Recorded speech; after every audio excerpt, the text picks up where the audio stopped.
마태복음 15장 21절부터 31절까지만 함께 합독하겠습니다. 예수께서 거기서 나가사 두로와 시돈 지방으로 들어가시니 가나안 여자 하나가 그 지경에서 나와서 소리질러 이르되 주 다윗의 자손이여 나를 불쌍히 여기소서 내 딸이 흉악하게 귀신 들렸나이다 하되 예수는 한 말씀도 대답하지 아니하시니 제자들이 와서 청하여 말하되 그 여자가 우리 뒤에서 소리를 지르오니 그를 보내소서. 예수께서 대답하여 이르시되 나는 이스라엘 집에 잃어버린 양 외에는 다른 데로 보내심을 받지 아니하였노라 하시니 여자가 와서 예수께 절하며 이르되 주여 저를 도우소서. 대답하여 이르시되 자녀의 떡을 취하여 개들에게 던짐이 마땅하지 아니하니라. 여자가 이르되 주여 올소이다마는 개들도 제 주인의 상에서 떨어지는 부스러기를 먹나이다 하니 이에 예수께서 대답하여 이르시되 여자여 내 믿음이 크도다 내 소원대로 되리라 하시니 그때로부터 그의 딸이 나으니라. 예수께서 거기서 떠나사 갈릴리 호숫가에 이르러 산에 올라가 거기 앉으시니 큰 무리가 다리 저는 사람과 장애인과 맹인과 말 못하는 사람과 기타 여럿을 데리고 와서 예수의 안침에 고쳐주시니 말 못하는 사람이 말하고 장애인이 온전하게 되고 다리 저는 사람이 걸으며 맹인이 보는 것을 무리가 보고 놀랍게 여겨 이스라엘의 하나님께 영광을 돌리니라. 아멘. 우리 같이 한번 기도하겠습니다. 사랑의 하나님, 우리 자녀들을 주님의 이름으로 축복합니다. 이들이 믿음 안에서 잘 자라기를 원합니다. 하나님, 이들의 어려움이 있는 것 저희들 잘 알고 있습니다. 1세대 부모님과 또 2세대, 아니 이 미국 사회에 껴서 낀 세대로 하나님 여러 가지 컬처 가운데 낀 컬처를 가지고 살아가는 우리 자녀들을 주님의 이름으로 축복하고 격려합니다. 하나님, 그러나 좋게 생각해 보면 우리 자녀들은 한국 문화와 미국 문화를 다 접할 수 있는 정말 좋은 찬스를 가지고 자라는 자녀들이기에 하나님, 이 자녀들에게 하나님 나라의 정체성을 심어주셔서 이 시대에 정말 하나님이 필요로 하는, 주님이 원하시는 아름다운 자녀들로 삼는 복된 역사가 나타나게 도와주옵소서. 복되게 인도하실 줄로 믿사오며 예수님의 이름으로 간절히 기도드립니다. 아멘. 여러분, 이제 한국이 만약에 북한하고 되거나 만약에 이번 트럼프 대통령이 잘 진행을 해서 북한이 활짝 열리게 되면 미국에서 엄청난 한인들 1.5세 2세를 찾을 거랍니다. 왜냐하면 영어와 한국어를 할 수 있는 사람들이 너무 귀하대요. 그래서 앞으로 이 북한이 마지막 이 전 세계에서 남은 경제적으로 이익을 줄 수 있는 유일한 땅으로 남아있지 않습니까? 그래서 이 북한의 많은 자원과 노동력 그리고 여러 가지 외국에서 기술이 들어가게 되면 그 사이에서 많은 일을 하고 커넥터와 커뮤니케이션하고 일을 맡아서 할 수 있는 사람은 한국말을 할 줄 아는 사람이 들어가야 된다는 거예요. 그래서 미국에서 1.5세 2세들한테 상당히 관심을 기울이고 있다는 거죠. 그게 얼마 전에 뉴스 보도에 나오더라고요. 근데 의외로 찾기가 어렵대요. 이번에 그 CIA인가 그 김영 국장인가 얼마 전에 그 미국 북한하고 이렇게 김정은하고 할 때도 한국 사람이잖아요. 한국 사람이 낄 수밖에 없잖아요. 세계 이슈가 되잖아요. 여러분, 우리 자녀들이 알게 모르게 본인들은 원치 않아도 한국말도 잘 배우고 한국 문화도 잘 배우고 부모님 밑에서 그 관습도 잘 배우고 또 미국 속에서 살다 보면 우리가 생각하는 것보다 훨씬 더 많은 하나님 나라의 일꾼으로서 살아갈 수 있는 찬스가 많을 것이다. 여러분, 아멘이십니까? 네, 이 시간에 한번 제가 기도했지만 옆에 있는 자녀들 손을 한번 잡고 축복 기도하는 시간 한 1, 2분 가집시다. 반주 좀 해주시고요. 너무 잔잔하게 좀 반주를 해주세요. 그래서 자녀들 손을 한번 잡아보세요. 그래서 자녀들은 우리 부모님을 한번 기도해 주세요. 우리 부모님 얼마나 이 미국 생활에서 어렵게 살아갑니까? 여러분같이 영어를 잘하시는 학생들도 어려움이 있는데 하물며 우리 부모님들은 영어가 어려운데도 열심히 이 땅을 살아가고 있지 않습니까? 여러분들이 우리 부모님 격려하는 기도 한번 해주세요. 하나님, 우리 엄마, 우리 아빠 힘 주세요. 우리 엄마 아빠 용기 주세요. 힘 주시고 힘 주세요. 도와주세요. 우리 부모님들은 자녀를 축복하는 기도. 하나님, 우리 자녀들의 한계 상황에 자신을 리밋에 자신 스스로가 거기에 주저앉지 말고 일어나서 그것을 오버컴하는 자녀 되게 해달라고 우리 2, 3분 정도 같이 축복하며 격려하며 기도하겠습니다. 사랑의 하나님 아버지, 감사합니다. 저희들 사랑하는 자녀들을 축복하고 격려합니다. 하나님, 이 미국 땅에서 기회의 땅, 찬스의 땅, 새로운 변화의 땅, 이곳에서 우리 자녀들이 한국 문화도 잘 배우고 미국 문화도 배우고 한국말도 잘하고 영어도 잘해서 정말 바이링글에 펄펙해서 이 미국 사회에서, 아니 전 세계에서 원하는 아름다운 리더십으로 자라날 수 있는 귀한 자녀가 되어지길 원합니다. 그래서 어떤 분야로 가든 어떤 곳으로 가든 하나님, 우리가 경제로 가든 또 메케닉으로 가든 또 여러 가지 엔지니어가 되든 아버지, 그런 거에 상관없이 우리 자녀들이 정말 뛰어난 많은 사람들을 이끌 수 있는 이 시대 바울과 같은 자녀들로, 그래서 바울이 시브리어도 잘하고 헬라어도 잘했던 것처럼 우리 자녀들이 이중 언어를 마음껏 능통하게 아버지가 해서 마음껏 하는 이중 언어를 해서 아버지, 많은 사람들에게 아버지 하나님 나라를 선포하며 주님의 영광을 드러내며 또 하나님 경제적으로도 풍요롭게 살아가는 귀한 자녀들 되게 도와주시고 은혜를 역사해 주옵소서.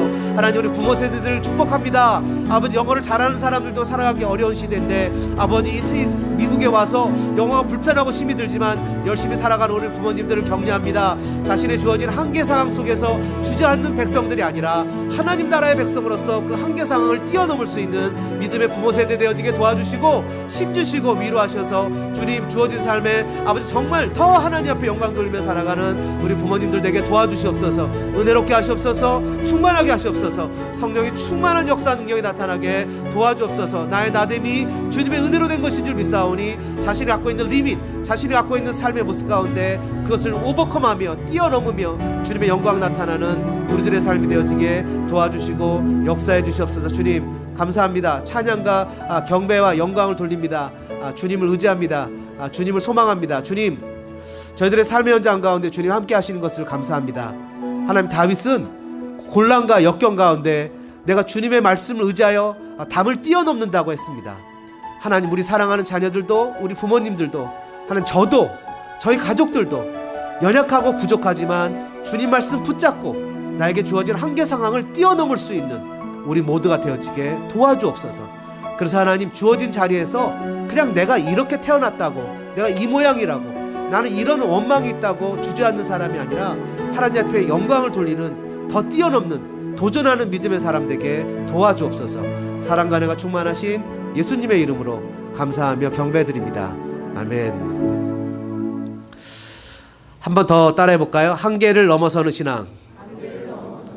한계를 넘어선다라는 것은 자신의 주어진 리밋을 뛰어넘는 거, 오버컴하는 걸 얘기합니다. 많은 경우에 이제 그럴 수 있잖아요. 나는 왜 이런 환경 가운데서 태어났을까? 나는 왜 이렇게 언어가 둔할까? 어저께 오후에 제가 영화를 한 편 봤어요. 토요일 날 오후에 우리 학생들은 프레즈노 가서 사역하는데 영화를 봐서 죄송합니다. bird 박스인가? 뭐죠? 그거예요. 내가 얘기하고 싶은 게 그건데, 이게 그 어떤 악한 영의 세력이 사람이 쳐다보게 되면 그 사람을 스스로 자살하게 만드는 그런 내용의 영화예요. 근데 이 사람들이 나중에 살아남는 장소로 탈출을 해서 산드라 블록인가? 그곳을 가는데 거기에 가보니까 다 블라인드인 거예요. 앞을 못 보는 사람. 그러니까 장애인 줄 알았더니 장애가 아닌 거예요. 내가 진짜 장애는 뭐냐 하면 못 보는 게 장애가 아니라 하나님을 모르는 게 장애인 거죠. 그리고 자기에게 주어진 하나님의 에빌리티, 능력, 파워가 있다는 것을 리얼라이 깨닫지 못하는 게 장애죠. 그러니까 내가 내 능력을 깨닫지 못하고 주어진 삶에 늘 컴플레인만 하고 살아가는 게 장애지, 앞을 못 본다거나 몸이 연약, 디서빌리티가 장애가 아니라는 거예요. 진짜 장애는 뭐라고요? 그냥 자기가 주저앉아버리고 기브업, 포기해버리는 게 장애라는 거예요. 여러분, 오늘 본문에 예수님이 예수님이 이제 15장에 보면 21절에 거기서 나가사 이렇게 되어 있습니다. Leaving that place, 거기서 떠났다 이렇게 표현하고 있어요. 거기서 떠났다. 자기에게 주어진 한계, 유대 땅이라는 한계, 자기의 컬처의 한계를 넘어서 어디로 가시냐고 보니까 두로와 시돈 지방으로 가셨다. 두로와 시돈은 유대가 아니에요. 이방 땅이에요. 여러분, 이걸 베니게라고도 표현하기도 하고요, 또 가나안이라고도 표현하기도 해요. 주님이 여기를 어떤 족속이라고 표현하셨냐면 멸망받을, 저주받을 족속이다, 이렇게 구약 성경에 표현이 되어 있어요. 그래서 이사야나 에스겔에 보면 두로에 관한 경고라, 너희는 슬피 부르짖을지어다. 시돈이여, 너는 부끄러워할지어다.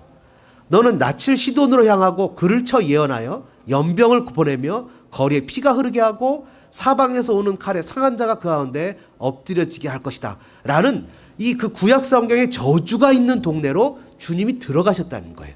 주님답지요. 주님 다음 모습이에요. 왜냐하면 주님은 가난한 자, 연약한 자, 소외된 자, 저주받은 자들을 구원하러 오셨거든요. 주님 다와요. 그러나 주님은 유대 지역으로 오셨다고 자기 스스로가 얘기하시거든요. 뭐라고 표현하시냐면 이렇게 표현하시죠. 24절에 나는 이스라엘 집에 잃어버린 양 외에는 다른 데로 보내심을 받지 아니하였다. I was sent only to the lost sheep of Israel. Only Israel. 이스라엘이라는 그런 카테고리 범주에서 리밋되게 보내졌다. 그렇지만 주님은 그 리밋을 오버컴, 서페스에서 그것을 뛰어넘어서 어디로 가셨다고요? 바로 두로와 시돈이라는 저주의 땅으로 가셨다는 거예요.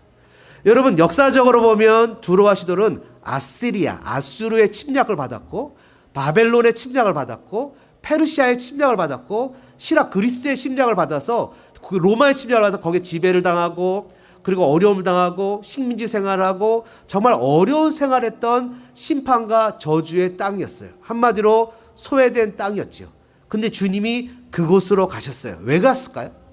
주님이 그곳으로 가신 이유에 대해서 설명하고 있지 않아요. 그러나 주님은 분명 우리에게 말씀하시기를 주님이 이 땅에 오신 목적이 있다고 그랬어요. 오늘 본문에 보니까 이런 마음이 생각 들어가는 거예요. 주님이 그 두로와 시돈 지방에 들어가시니까 22절에 가나안 여자 하나가 그 지경에서 나왔다 이렇게. 그리고 바로 소리를 질르는데 뭐라고 표현하냐면 다윗의 자손이 crying out 하는데 Lord, son of David, have mercy on me. My daughter is suffering terribly from demon possession. demon possession. 악한 영에 의해서 내 딸이 정말 고통받고 있습니다. 다윗의 자손 주님이요. 이 말은 다윗의 자손이란 말은 여러분 잘 아시는 대로 Savior, 다시 얘기하면 메시아, 구원자라는 의미라는 거예요. 아마 이 여인이 자기 딸이 너무 아프고 자기가 무엇인가를 해줄 수 있는 상황을 넘어서니까 이 여인이 예수님에 대한 소문을 듣고 속으로 간절히 기도했는지 모르겠어요. 주님 제발 내 딸을 도와주세요. 하나님 제발 내 딸을 고쳐주세요. 제발 주님 이 딸을 불쌍히 여겨주세요 라고 얘기하면서 주님을 간절히 찾았는지도 모르겠다는 거죠. 그래서 주님이 그 소리를 듣고 그것으로 발걸음을 옮기신 것이 아닌가라는 생각이 들어갑니다. 나의 구원자여, 나를 불쌍히 여겨달라고. 내 딸이 흉악한 귀신이 들렸다고. 부모가 자신의 힘으로 자신의 능력으로 도와줄 수 있는 형편이 아닌 거예요. 자기가 어떻게 해줄 수 있는 방법이 없는 거예요. 다만 이 여인이 할 수 있는 유일한 방법은 뭐냐면 메시아라고 소문이 난, 구원자라고 소문이 난, 그분의 옷자락만 손이 대도 그냥 나음을 입는다고 소문이 난, 그분의 손만 잡아도 물에 빠진 사람이 건짐을 받는다고 소문이 난 그 예수를 만나는 길밖에 없겠다라는 생각이 들었을 것이라는 거죠. 그래서 이 여인이 간절히 주님을 찾고 또 찾았을 것이라는 거죠. 그것은 구약 성경에 이렇게 기록되어 있지 않습니까? 한번 따라해 볼까요? 너희가 나를 찾고 찾으면 만나리라. 아멘. 너희가 나를 찾고 찾으면 만날 것이라는 거예요. 이 여인이 주님이 오자마자 당신이 예수입니까? 라고 할 생각도 없이 그 주님을 알아보고는 쫓아가서 다윗의 자손 주님이여 나를 불쌍히 여기소서 내 딸이 흉악하게 귀신 들렸나이다 하면서 또 뭐라고 표현합니까? 이 여인이 이렇게 얘기하죠. 간절히 절박하게 우리 소리를 지르면서 자기를 도와달라고 소리를 지르지 않습니까? 이런 경우에 여러분 어떻게 예수님이 반응해야 옳다고 생각하십니까? 본문에 보니까요. 예수님이 23절에 한 말씀도 대답하지 않았다 이렇게 기록해요. 때로 여러분 이런 경험을 해보신 적 있습니까? 나는 막 간절히 기도하는데 뭔가 이렇게 벽 보고 얘기하는 느낌이 들어갈 때가 있어요. 나는 너무 간절한데 이게 무슨 예수님이 나를 정말 내가 예수님 계신가? 라는 예수님이 나를 왜 이렇게 하시지? 예수님 왜 나한테 도대체 왜 이렇게 하시죠? 라고 생각이 들 정도로 이렇게 어려움을 겪을 때가 있어요. 그럴 때 여러분 혹시 삶에서 경험해 보신 적 있습니까? 저도 가끔가다 그럴 때가 있는데요. 이럴 때는 실은 악소리도 안 나와요. 기도조차 안 나올 때가 있어요. 삶에. 그런 경험해 보신 적 있습니까? 기도조차 안 나와요. 예수님이 한 말씀도 대답지 아니하신다 이렇게 표현하고 있잖아요. 한 말씀도 하시지 않아요. 왜 그럴까요? 여러분 예수님이 한 말씀도 하시지 않는데 예수님이 너 좀 더 고통당해야 돼, 너 좀 어려움을 겪어야 돼 이런 마음일까요? 예수님은요 우리를 너무 사랑하셔서 자기의 목숨을 주시는 분이잖아요. 근데 예수님이 너 좀 고통당해야 돼 그러실까요? 그게 아니고 주님은 아마 이러실 것 같아요. 제 생각에는 얘야 지금이 찬스야. 너의 간절함이 너의 믿음을 키울 거야. 세상이 감당하지 못하는 믿음, 그 믿음을 만들 수 있는 유일한 찬스가 바로 이런 거야. 여러분 고난이 오고 어려울 때 제가 지난주에 씨띠나무 얘기했잖아요. 씨띠나무가 뿌리를 깊이 내려서 저 물 가운데 내려가야만 그 사막이라는 그 황폐한 지역에서 살아남을 수 있거든요. 그렇기 때문에 우리의 삶의 고통과 역경 가운데 주님을 그럼에도 불구하고 끝까지 부르짖고 찾을 때 우리의 믿음이, 우리의 신앙이 성장해 간다는 거죠. 그때 자라나는 거예요. 너무 괴롭고 아프죠. 알아요. 너무 힘들어요. 그러나 여러분, 만약에 뿌리가 이게 그냥 생명이 없다고 생각하면 아무렇지도 않겠지만, 뿌리가 그 땅, 여러분 그 군대 생활해 보신 분들은 알지만 겨울이나 이런 그 딱딱하게 굳은 땅을 파내는 건 너무 힘듭니다. 근데 뿌리가 그걸 파서 내려가잖아요. 심지어 바위까지 쪼개고 내려가잖아요, 뿌리가. 그런 뿌리가 쪼개고 내려갈 때 그 고통과 아픔이 얼마나 크겠습니까? 이 여인의 마음이 지금 간절하죠. 너무너무 간절한 거예요. 너희가 나를 찾고 찾으면 만나리라. 너무너무 간절합니다. 여러분, 그런 경험을 하실 때 필요한 게 뭐죠?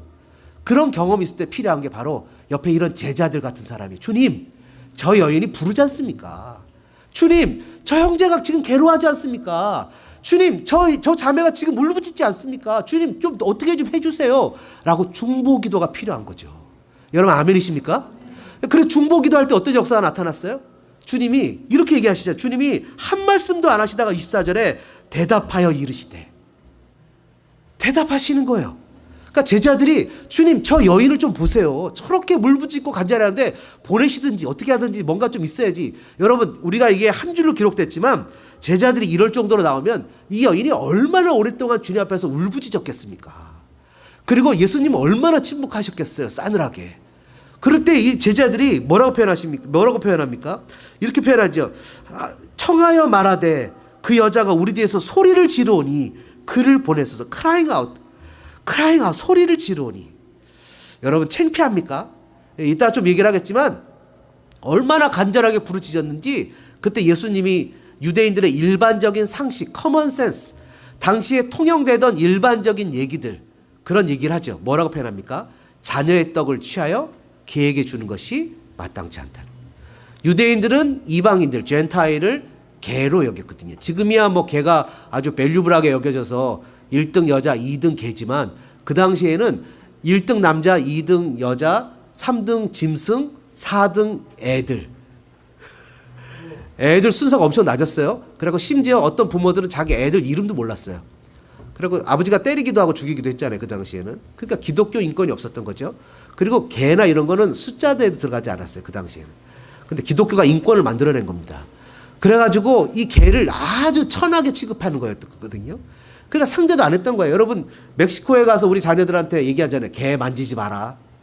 개 만지지 마라. 개가 막 쫓아오거든요. 삐쩍 마른 개가 말라도 어떻게 그렇게 말랐는지 모르겠어요. 그리고 막 헌대를 알아가지고 이 스킨이 엄청 막 이렇게 뭐죠? 막 그 껍질이 막 벗겨진 속살이 보이고 막 이러고, 또 거기 고름 있는 개도 있고, 또 어떤 개들 막 스킨이 막 날씬해 삐쩍 말라갖고, 그런 개들이 막 만지면 이나 뭐 이렇게 풀리 이런 것들이 막 오면 이렇게 만지지 마라고 얘기를 하죠. 그러니까 개가 오면 이렇게 발로 툭툭 밉니다. 발로. 그 정도로 이렇게 열악한 형편 속에 살아요. 그러니까 절대로 만지지 말라 이렇게 강요를 하고 갑니다. 이가 옮으면 어떻게 되겠어요? 집에 난리가 나겠죠. 근데 그랬는데 이 당시에는 개를 그렇게 취급했다는 거예요. 그러니까 어떤 분들은 주석을 달 때 이거는 퍼피다 이렇게 주석을 다는 분이 계신데, 저는 거기에 동의하지 않아요. 주님이 그냥 그 당시에 커먼 센스를 얘기하신 거라는 거예요. 우리 유대인들은 너희를 개로 취급하는 거야 라고 얘기했지만, 사람들이 그것을 뛰어넘을 때가 필요하다는 거예요. 좀 이따 다시 얘기하겠습니다만, 분명히 우리의 삶에 나의 그냥 자존심과 내가 갖고 있는 극한 상황 속에서 아직까지도, 죄송합니다, 이렇게 표현해서 덜 배가 고파서 아직까지도 부르짖지 못하는 자신의 체면을 때로는 던져버려야 될 필요성이 있다는 거예요. 주님은 그걸 만지시는 것 같아요. 아직도 자존심이 남았니? 이런 것 같아요. 살 수 있는 유일한 외인은 나야 라고 얘기하시는 것 같아요. 그리고 이 얘기는 요즘에 이거는 퍼피입니다. 그리고 여인이 아주 재치 있게 받아들였습니다. 개도 주일에 떨어진 상에서 부스러기를 먹습니다. 이게 재치 있는 겁니까? 그런 얘기를 들었으면 저는 이런 해석에 동의하지 않습니다. 이거는요, 여인의 절규입니다. 이것밖에 길이 없거든요. 이것밖에 길이 없는데 지금 그거를 놓으면은 나 죽겠다는 것밖에 더 되겠습니까? 그러니까 주님, 부스러기도 좋습니다. 그 주님의 옷자락에 손만 대면 나을 것만 같은 여인처럼 부스러기도 좋습니다라고 하는 마음이지, 그게 어떻게 주님의 그런 농담적인 말을 재치 있게 받아들이는 말입니까? 그거는 극한 상황을 경험해보지 못한 것이라고 저는 생각이 들어가는 거죠. 한번 따라해볼까요? 여인은 굴하지 않았어요. 이 일반 상식과 또 여러 가지 부스러기 떨어진 거 이런 모든 것들에도 불구하고 이 여인은 굴하지 않았다는 거예요. 한번 따라해 보실까요? 굴하지 않는, 포기하지 않는 내가 되자. 아멘. 여러분 포기하지 않는 여러분 되시길 주님의 이름으로 축복합니다. 한계를 넘는 신앙이에요. 한계를 넘어서는 신앙이에요. 첫 번째는 뭐냐 하면 사명이 분명했다는 거예요. 사명이. 목적이 분명했다는 거죠. 여러분 예수님은 이스라엘의 잃어버린 양에게만 갔어요. 근데 이스라엘이 뭐죠? 갈라디아에서 바울이 뭐라 했어요? 예수를 믿는 사람이 이스라엘이다 이랬잖아요. 그죠? 이 여인에게 뭐라 그랬냐면 예수님이 이렇게 얘기하죠. 놀라운 얘기를 하시잖아요. 뭐라고 표현합니까? 내 믿음이 28절에 내 믿음이 크도다. 내 소원대로 되리라. 한번 따라해 보실까요? 내 믿음이 크도다. 내 소원대로. 아멘. 되리라 안 하고 그냥 아멘 하시네요. 되리라 아멘. 여러분 이게 누구예요? 아브라함의 딸이다 이렇게 얘기하시는 거잖아요. 믿음은 누구의 딸이라는 거예요? 아브라함의 딸이라는 거잖아요. 그러니까 이 여인에게 아브라함의 딸이라는 거예요. 진짜 이스라엘은 누구예요? 예수를 믿는 사람이 진짜 이스라엘이에요. 그러니까 주님이 가나안이라는 그 지방에 가셨잖아요. 그러니까 우리가 어제 프레주를 갔잖아요. 지난주에 멕시코를 갔잖아요. 우리가 이렇게 가잖아요. 자꾸 가는 게 뭡니까? 진짜 잃어버린 이스라엘, 잃어버린 양을 찾으러 가는 거잖아요. 목적이 분명하면 앞에 있는 장애물이 방해가 되지 않아요. 여러분 이 여인의 목적은 뭡니까? 자기의 자녀를 낳게 하는 거예요.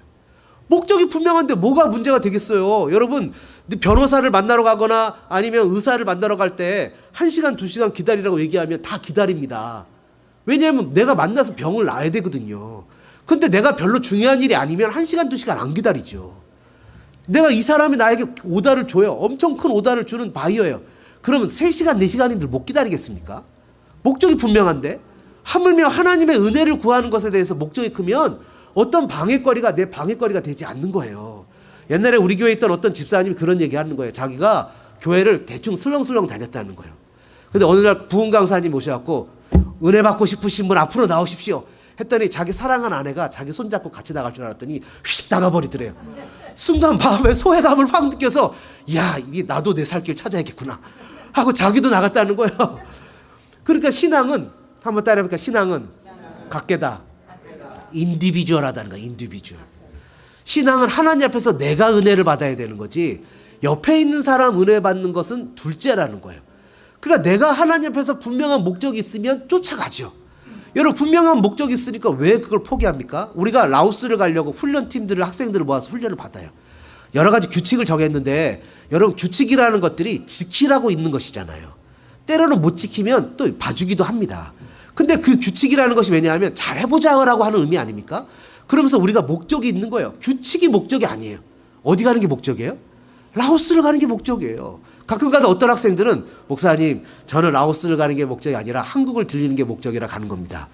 그래요. 그러기 때문에 그런 규칙을 지켜야 되는 거예요. 목적이 있기 때문에 규칙을 지켜야 돼. 나는 라오스 가고 싶지 않아요. 한국 가는 게 목적이에요. 그래서 대충 하면 규칙에서 위배되면 잘리는 거예요. 그럼 한국도 못 가는 거예요. 그러니까 목적이 분명하면 나타나는 수단과 과정에서의 어려움은 견디며 갈 수 있는 거예요. 그런 거 아닙니까? 그러니까 그 과정 가운데 내가 잘하는 거예요. 그렇지 않고 난 한국 가는 게 목적이고 라오스 가는 게 목적이 아니니까 저런 훈련 받을 필요가 없어. 그러면 라오스도 못 갈 뿐만 아니라 한국도 못 가는 거예요. 그러니까 뭐죠? 그걸 거쳐야 가는 과정이면 기분 좋게 가는 거예요. 왜 그냥 힘들게 억지로 끌려가듯이 갈 필요가 뭐 있습니까? 옛날에 그 영화에 보면 뭐래요? 피할 수 없으면 한번 따라해볼까? 피할 수 없으면 즐겨라. Enjoy yourself. 어디에 나와요? 자동차 광고하시는 분이 하는 얘기잖아요. Enjoy yourself. 무슨 자동차였습니다. 이러잖아요. 그죠? 피할 수 없으면 즐기는 거예요. 그냥 그곳의 현장에 가서 왜 힘들게 그곳에 가서 거기까지 와서 내가 억지로 왔다느니 힘들다느니 이왕 왔으면 그냥 just enjoy. 그곳의 삶을 즐기는 거예요. 그곳에 가서 재밌게 보내는 거예요. 타코도 먹기도 하고 쫓아가서 가난한지 보기도 하고 그냥 모습을 보기도 하고 그렇게 하는 거예요. 그러면서 그냥 억지로 마치 도살장에 끌려가는 양같이. 그럴 필요가 없죠. 여러분 목적이 불명하면 삶의 과정도 행복한 겁니다. 운동하는 선수들 보십시오. 운동하는 선수들 보면 여러분 스케이팅 선수, 아이스케이팅 그 했던 김연아 선수 발 봤습니까? 얼굴은 이쁘장하게 생겼잖아요. 얼마나 이쁘게 생겼어요. 발은 뭉그러지고 발톱 다 빠지고 난리 났습니다. 목적이 분명하니까 자기가 걸어가는 걸음이 정확하다는 거예요. 예수님이 뭐라 그랬어요? 예수님의 목적은 십자가였어요. 예수님의 목적은 분명 죄의 문제를 해결하는 거였어요. 그러니까 바알세불의 힘을 빌린다든지 먹을 것이 없다든지 때로는 예수님이 모욕을 당한다든지 머리 둘 것도 없다든지 이런 것 doesn't care. No matter what. 예수님의 목적이 있기 때문에 예수님의 목적으로 걸어가는 거예요. 사명이 분명하면 자신의 주어진 한계를 뛰어넘을 수 있는 거예요. 여러분 이 땅에서 여러분 예수님 믿지 않는 사람들도 한번 보십시오. 얼마나 대단한가. 그 사람들이 얼마나 목적을 가지고 삶을 살아간가. 예수님 믿지 않는 사람들도 흐리멍텅하게 살아가지 않아요. 대단한 목적을 가지고 살아간다고요. 그래서 우리의 삶에 한번 따라 우리의 삶에 자세를 바꾸자. 여러분 예수님이 지금 두로와 시돈으로 단기 선교 가신 거예요. 그죠? 단기 선교 가셔가지고 예수님이 이 여인을 구원하셨을 뿐만 아니라 이따가 보면 어떤 사건이 나타납니까? 남자만 4,000명을 먹이는 38절에 여자와 어린이 외에 4,000명을 먹이는 이 사람들은요 유대인들이 아니라 이방인이에요. 왜냐하면 31절 끝에 그들이 이스라엘의 하나님께 영광을 돌렸어요. 자기 하나님이 아니에요. 이스라엘의 하나님께 영광을 돌렸어요. 이 사람들은 다 이방인들이에요. 두로와 시돈 사람이에요. 이 사람들을 남자만 4,000명을 먹이는 기적이 나타났다고요. 여러분 어떤 선교사님이 인도네시아에 가고서 그 밀림으로 들어가서 선교하시다가 거기서 이제 거기 있는 원주민들과 같이 성찬식을 하고 싶은데 떡이 떨어진 거예요. 그래갖고 그냥 믿고 한번 있는 거 나눠서 해보자 한데 떡이 떨어졌는데 또 나오고 떨어졌는데 또 나왔대요. 오병이의 기적이 나타났다는 거죠. 여러분 이런 삶의 기적들이 지금도 나타나는 거죠. 목적이 분명한 사람은 하나님이 돕습니다. 세상 속담도 뭐라 그래요? 하늘은 스스로 돕는 자를 돕는다 그래요. 하물며 여러분 예수 믿는 사람들이 분명한 목적의식을 가지고 신앙을 가지고 이 땅을 하나님의 자녀답게 살아내는 힘이 있어야 되지 않겠습니까? 오늘 우리에게 하나님의 사명을 줬어요. 모든 영역에서 잃어버린 양을 찾는 장소로 우리의 잡도 주셨고 우리의 살아가는 모습도 줬어요. 저와 여러분이 이렇게 살아가는 분명한 목적을 가지고 한계를 뛰어넘는 아름다운 주님의 자녀들 되어주시기를 주님의 이름으로 축복합니다. 한계를 뛰어넘는 신앙 두 번째는요. 고정관념을 넘어서는 거예요.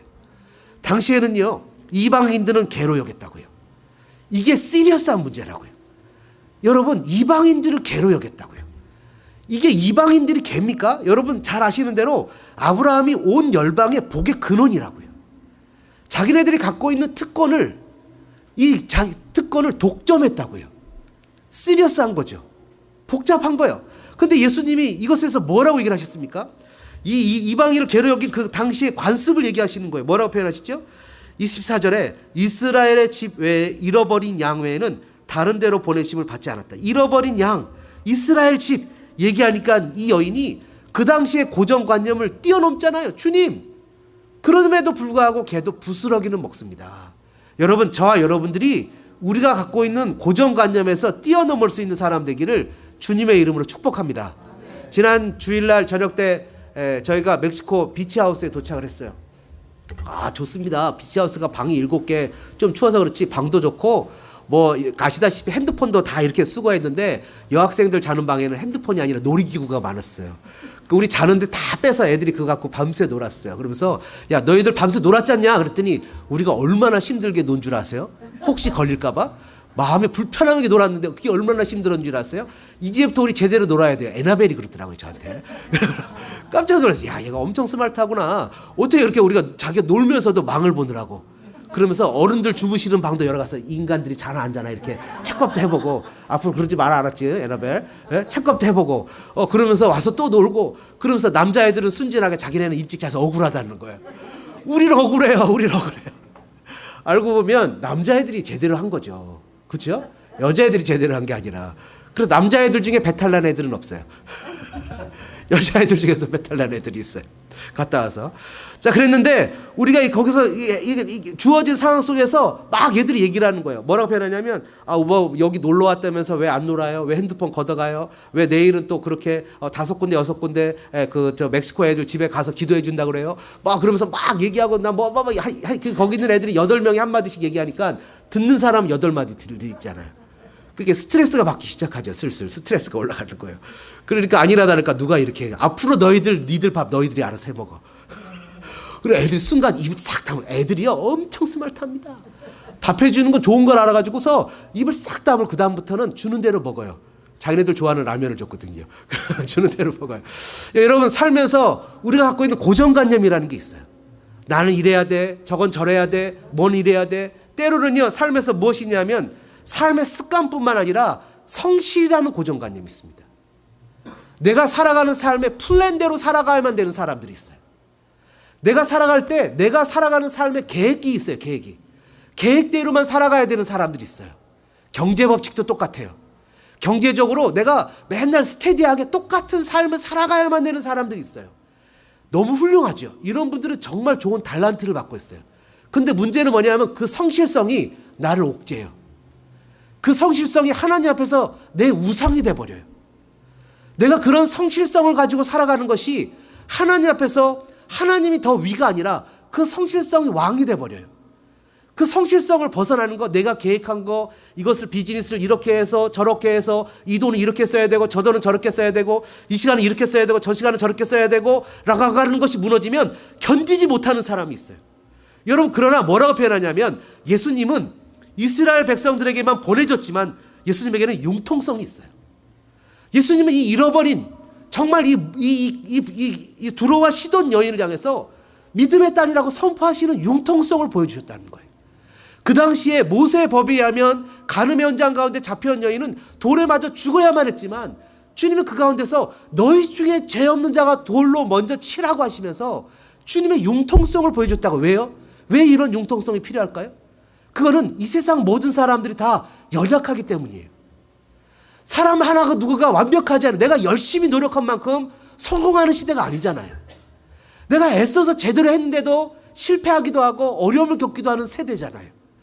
그렇기 때문에 여러분 이해가 필요하고 융통성이 필요한 거예요. 나는 진심을 줬는데 저 사람에게 나에게 진심을 이용하면서 내가 억울한 누명을 살면서 살아가는 시대에 살아가고 있잖아요.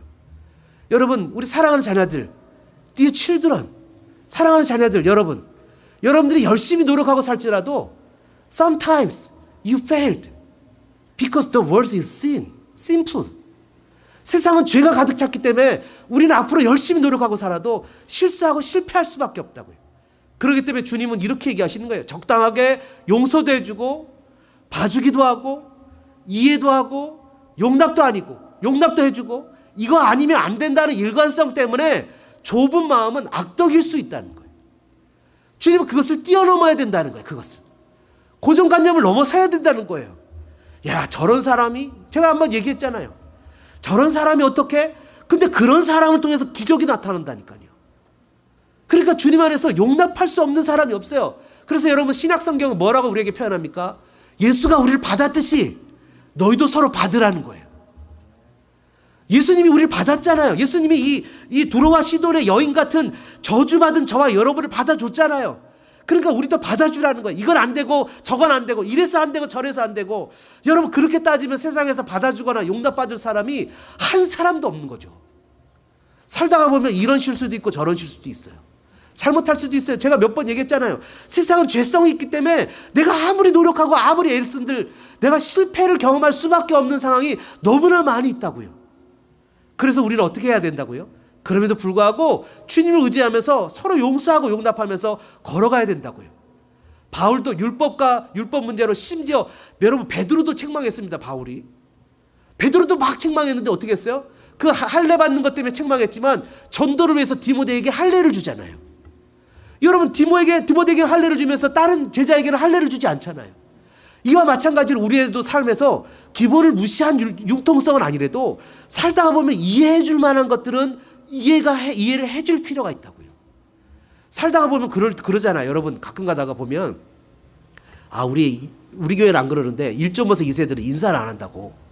인사 안 하면 어른들이 먼저 하면 안 됩니까? 그냥 먼저 하면 되잖아요. 애들이 쑥스러워서도 못할 수도 있고 습관이 안 돼서도 못할 수도 있잖아요. 그러면 그냥 내 고정관념에 인사는 애들이 어른에게만 하는 것이라는 생각을 버리고 그냥 내가 먼저 인사해주고 사랑의 손길을 베풀 수도 있잖아요. 그러면서 마음을 풀어줄 때 그 아이도 풀어지는 거 아닙니까? 여러분 정죄는 또 다른 정죄를 낳습니다. 사랑과 용서만이 상대방의 마음을 풀어줍니다. 여러분 정죄하고 야단치고 구박하고 때려서 해결할 수 있는 문제라면 지금 우리가 이렇게 앉아있지 않을 겁니다. 아마 우리는 100% 저와 여러분이 팔다리 어깨 다 부러졌을 겁니다. 하나님이 때려서 고칠 수 있는 것이라면 다 때려서 고치셨을 겁니다. 근데 주님은 우리에게 필요한 게 뭔지 알아요. 우리의 연약함을 알아요.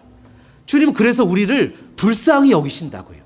주님은 우리를 불쌍히 여기신다고요. 주님은 베드로가 아니라 나사로의 죽음 앞에서 예수님이 우셨다고요.